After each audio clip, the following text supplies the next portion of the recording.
Everything changed for Chicago in a matter of seconds. In just one single season, the entire landscape shifted, expectations absolutely skyrocketed, and the hunter officially became the hunted. Welcome to NFL Nexus. If you want to survive the brutal realities of the gridiron, you need to subscribe to the channel, hit that like button, and drop a comment down below with your thoughts. And hey, if you really want to support the channel and keep these deep dives coming, consider becoming a channel member. Today, in this explainer, we are pulling back the curtain on the 2026 Chicago Bears. We're going to see exactly what happens when a team is no longer preparing for a season, but preparing to defend a crown. I want you to let this warning from head coach Ben Johnson really sink in for a moment. You've got to pay a price. Listen, this isn't just some generic motivational poster slapped on a locker room wall. It is a stark, ominous warning. Picture the suffocating heat of training camp up in Lake Forest, the visceral crack of the pads. Every single rep out there on that grass is a violent collision where starting jobs and literal NFL livelihoods are dangerously on the line. Johnson knows that past success, it's poison. It makes you comfortable. He knows you absolutely cannot cut corners. And for the 2026 Chicago Bears, the bill is officially due. So to really grasp where they are, we have to understand exactly how they got here. 11-6. Last season, the Chicago Bears finally woke up from a long, dormant slumber. They clawed their way to an 11-6 record, violently seized the NFC North crown, and even secured a gritty playoff victory before their run hit a devastating brick wall against the Rams in the divisional round. But let me be perfectly, brutally clear with you. That 11-6 record is a massive double-edged sword. The days of this franchise flying under the radar? Gone. The days of sneaking up on unsuspecting opponents on a sleepy Sunday afternoon? Dead and buried. They built something very real in 2025. And as we all know in the NFL, the second you build a monument to your success, every other team immediately tries to burn it to the ground. And the immediate, terrifying consequence of their sudden rise? The Chicago Bears are now staring down the barrel of one of the most punishing, brutal schedules in the entire National Football League. The rest of the league? They're not going to wait around for Chicago to figure things out. Opposing head coaches are circling the Bears on their calendars with red ink. They aren't preparing for the old, lovable losers. They are preparing for a heavyweight, bare-knuckle brawl against the division champion. The schedule makers did them absolutely zero favors, handing them a suffocating gauntlet of elite quarterbacks, terrifying defenses, and primetime road games that will test the very soul and the physical limits of this roster. All of this pressure, it falls heaviest on one single position. 3,942. That was Caleb Williams' passing yardage from his 2025 campaign, along with those 27 touchdowns.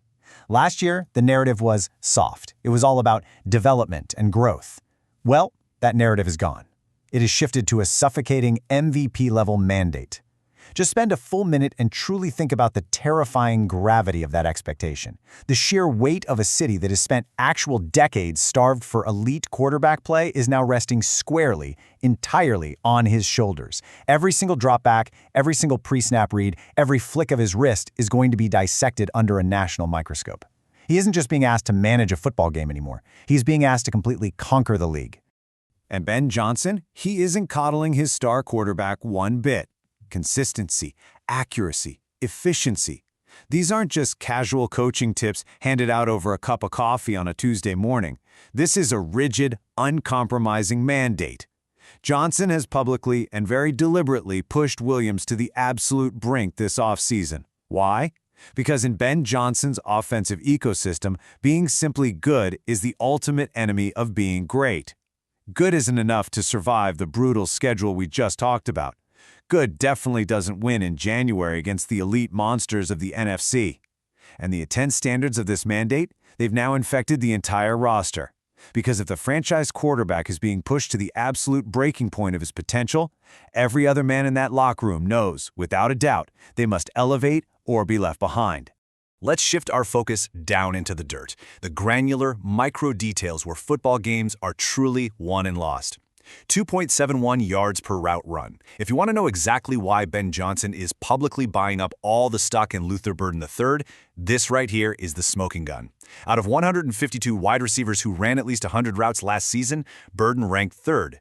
Think about that. Third in the entire National Football League in this elite, highly coveted efficiency metric. And now, with DJ Moore packing his bags and heading to Buffalo, the entire dynamic of this receiver room has fundamentally fractured and reformed. Burton's shifting speed, his terrifying, almost violent ability to separate in a fraction of a second, makes him a lethal breakout weapon. He isn't just a complementary piece of the puzzle anymore. He is now the razor-sharp focal point of a very dangerous new offensive design.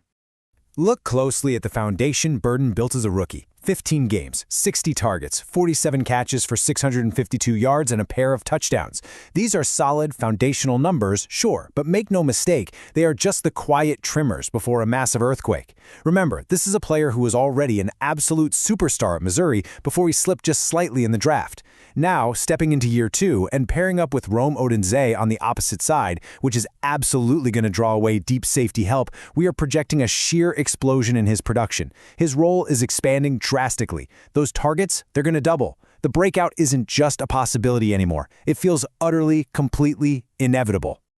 All right, flipping over to the dark side of the ball. Enter first-round pick Dylan Thieneman. Check out these projected rookie numbers. 85 tackles, 7 pass deflections, 3 interceptions, and 2 forced fumbles. Do you realize it has been exactly 35 agonizing years since a rookie safety was named the NFL's Defensive Rookie of the Year?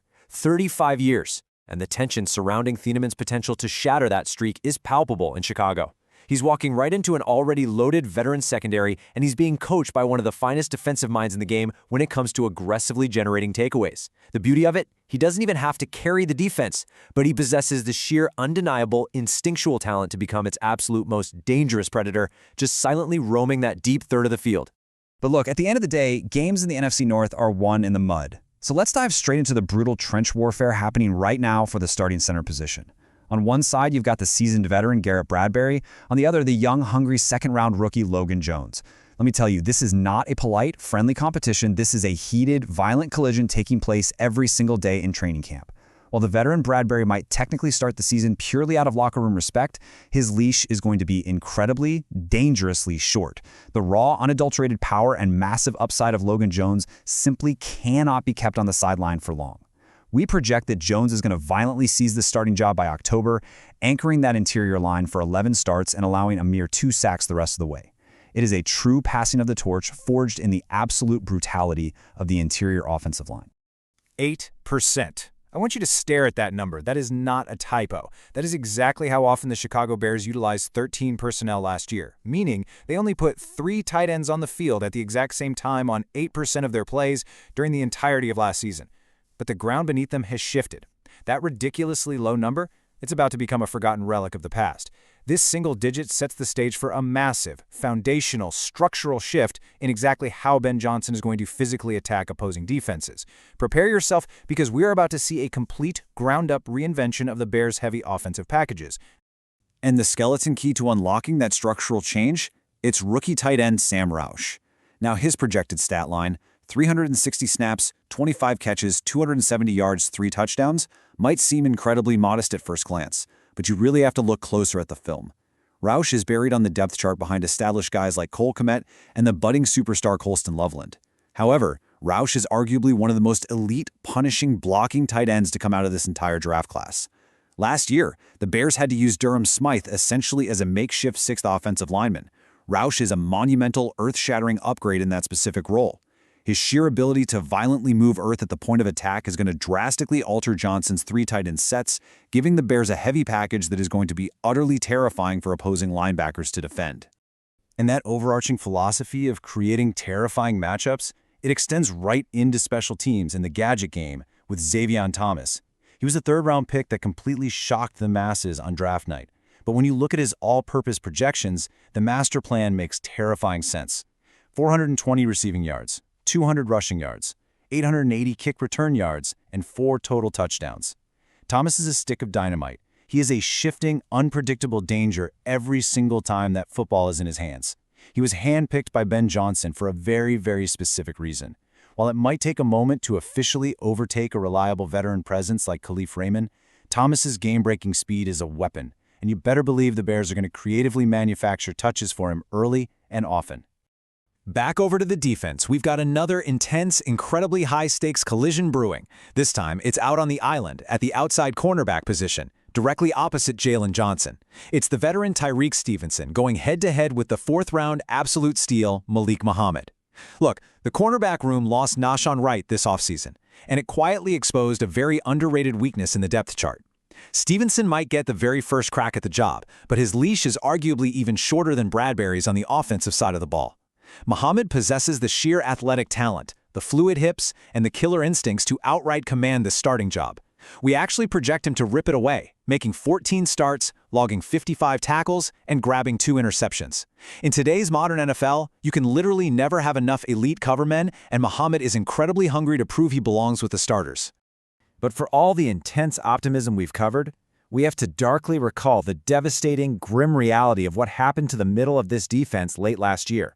It was a catastrophic wave of injuries that absolutely decimated the linebacker room. T.J. Edwards, Noah Sewell, both of them leveled by serious injuries that completely thoroughly depleted the depth chart, right when the team needed them the absolute most. And as we enter 2026, those two guys, they are still massive, lingering question marks in the injury department. You simply cannot win a brutal division like the NFC North without a strong, healthy core right in the middle of your defense. The void left behind is gaping, and it is incredibly dangerous for a team that has legitimate Super Bowl aspirations. So, the absolutely crucial point here is who steps into that blast zone. It is going to be a literal trial by fire for fifth-round pick Keyshawn Elliott, playing right alongside the newly extended DeMarco Jackson. They are being suddenly, violently thrust into this highly volatile, extremely high-pressure defensive void. We project Elliott for 45 tackles, 3 tackles for loss, a sack, and a pass deflection. Remember, he was widely considered a Day 2 prospect who somehow slipped all the way down to the 5th round, and the Bears desperately, urgently need that scouting evaluation to be correct, because the pressure on these young linebackers to hold the middle of the field against the run and cover those tricky crossing routes is going to be immense. Let me be clear, there is absolutely no safety net here. Deep down in the trenches, we find a massive, intriguing project with genuinely terrifying upside. Jordan Vandenberg, a 24-year-old, hyper-athletic 6th-round defensive tackle. He possesses this rare, almost freakish athletic profile for an interior lineman, but he is incredibly raw. He was reportedly struggling mightily with his get-off at minicamp, really having a hard time adjusting to the blinding, chaotic speed of the pro game. He's not going to make a massive impact early on, but if he can somehow harness that raw, explosive power, if he can finally get his feet underneath him as the grueling season wears on, he projects as a very dangerous 2.5 sack rotational weapon in crucial late-season passing downs. He is the ultimate wild card of this defensive front. As we slowly zoom out to the macro scale here, I want to leave you with one colossal, incredibly heavy number: 31. Every single year in the relentless, punishing pursuit of football immortality, 31 teams fall tragically short of the Lombardi Trophy. Their seasons end in failure, in heartbreak, in painful questions of what could have been. And last year, despite the 11 wins, despite the hard-fought division title, Chicago was one of those 31 losers. Ben Johnson knows this, Caleb Williams knows this, the entire football-crazed city of Chicago knows this. The margin for error at the very top of the mountain is absolute zero. Which leads us to the final, lingering question we have to ask. Can the Chicago Bears survive the suffocating weight of their own success? They are no longer building, they are defending. They are no longer hoping, they are expecting. The days of patting themselves on the back for moral victories are completely gone. The rest of the NFL is absolutely not waiting for them. Opponents are out there right now, sharpening their knives, ready to drag Chicago right back down into the mud. This brutal war, it isn't over yet. In fact, the hardest part is literally just beginning. So what do you think? Can Caleb Williams handle the weight of the mandate? And can this defense hold the line?